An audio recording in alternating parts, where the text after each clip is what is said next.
So this is बादशाह, DHH का one of the most famous rapper but also most hated भी। Famous होने के बाद भी ऑडियंस की तरफ से इनको उतना ज्यादा प्यार नहीं मिलता। एंड बादशाह का सबसे पहला डिस्ट्रैक्ट जो वो रफ्तार एंड आर्ट रैपर्स के साथ बनाया था, उसमें हनी सिंह को ऐसा क्या बोल दिया था कि उनको भर भर के हेट मिल रहा था। साथ ही में उन्होंने महादेव के बारे में ऐसा क्या गाना बना दिया था जिसके वजह से उनको काफी हेट मिला, साथ ही में उनको जेल भी जाना पड़ सकता था। सो आज के वीडियो में बात करेंगे DHH के एक ऐसे रैपर के बारे में जो कि बहुत ज्यादा फेमस होने के बाद भी DHH में उतना ज्यादा रिस्पेक्ट नहीं है और कैसे मोस्ट लव से मोस्ट हेटेड बने।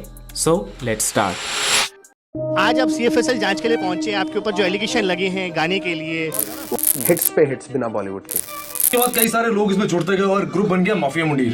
ठीक है, उस ग्रुप में 2006 जब बादशाह स्टार्टेड हिज रैप जर्नी, बहुत सारे गाने में से सोडा विस्की को थोड़ा अटेंशन मिला। उसके बाद हनी सिंह के मैनेजमेंट टीम ने बादशाह से कांटेक्ट किया और फिर बादशाह का एंट्री हुआ माफिया मुंडीर में। बट हनी सिंह क्लेम करते हैं कि वो माफिया मुंडीर का मेंबर नहीं है, लेकिन बादशाह ये क्लेम करता है कि वो माफिया मुंडीर में थे।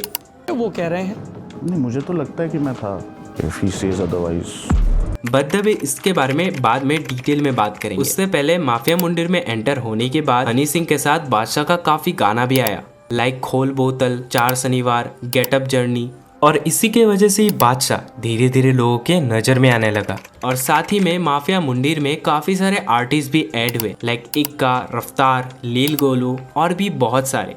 और इसी के कुछ सालों बाद लगभग 2009 को माफिया मुंडीर थोड़े थोड़े करके टूट रहा था और 2012 आते आते माफिया मुंडीर पूरी तरीके से बर्बाद हो चुका था और साथ ही में हनी सिंह भी एकदम से गायब हो गया था, ऐसा बादशाह का कहना है। फटने लगी वहाँ पे और एकदम से हनी भी मेरे रडार से गायब हो गया। मैं फ़ोन करता, फ़ोन नहीं उठा रहा था। ऑल्सो बादशाह ये भी कहते हैं कि हनी सिंह को अपना खुद का कैरियर में फोकस करना था, दैट्स वाई वो माफिया मुंडीर को छोड़ दिया। एक्चुअली माफिया मुंडीर एक प्लेटफॉर्म था, ना कि एक ग्रुप या फिर बैंड जहां रैपर्स एंजॉय करके माफिया स्टाइल में रैप वगैरह करते थे। हनी सिंह रीसेंट इंटरव्यूज में ये भी रिवील किया कि बादशाह माफिया मुंडीर का पार्ट नहीं था। क्या बादशाह थे माफिया मुंडीर में? नो।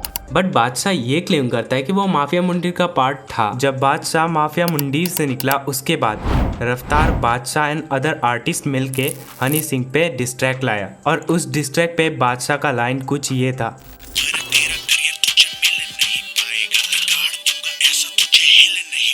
और उसके बाद जब रफ्तार एंड बाकी सारे आर्टिस्ट को बहुत ज़्यादा हेट मिल रहा था तो रफ्तार उस सॉन्ग के नीचे कमेंट करता है कि मैं कोई हनी सिंह का हेटर नहीं हूँ और मैं हनी सिंह के ऊपर ये डिस्ट्रैक्ट नहीं लाया था, मैं बस तो हेटर्स के ऊपर डिस्ट्रैक्ट लाया था। मैं खुद ये विश करता हूँ कि जल्दी से हनी सिंह ठीक हो जाए। फिर लगभग ये मैटर भी खत्म हो जाता है। बट हनी सिंह अपने मूवी जोरावर के प्रमोशन के लिए जब गए थे, वहाँ बादशाह के ऊपर कुछ ऐसा लाइन पास कर देते। रोल्स रॉयस चलाई है आपने कभी? रोल्स रॉयस और नैनो में बहुत फर्क होता है। रोल्स रॉयस और उसके बाद जब हनी सिंह का कमबैक नहीं हो रहा था तब बादशाह ने कुछ ये कहा, बस ऐसे ही जाके रोल्स रॉयस ले ली मैंने, लौंडे लेते रह गए फीलिंग। फिर काफी सालों बाद फिर से बादशाह उनको टीज करते अपने गाने में, कोई क्रैक की नहीं आ रहा या फिर मैंने सीन चेंज किया और कुछ लोगों का कमबैक की नहीं हो रहा। जिसके बाद मुझे नहीं बोलना, कमेंट करो।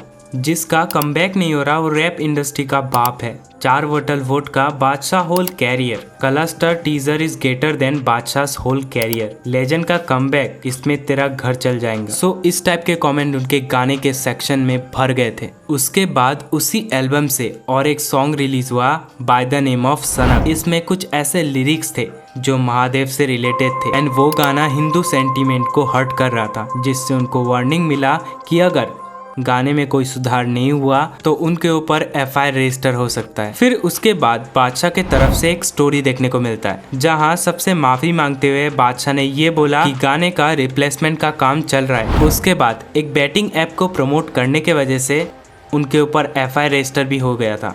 वियाकॉम 18 जो कि रिलायंस इंडस्ट्री का ये कंपनी है, उन्होंने 40 अदर सेलिब्रिटीज के साथ बादशाह के ऊपर under section 160 CRPC and as an accused FIR register हुआ। ये मैटर भी लगभग फेडअप ही हो जाता है। अब फिर से बादशाह और हनी सिंह के पार्ट में आते हैं। एक कॉन्सर्ट के चलते हनी सिंह को बादशाह ने कुछ ये कहा, कुछ लिरिक्स लिख के दे देता हूँ, पापा का कमबैक हो जाएगा तुम्हारे घर।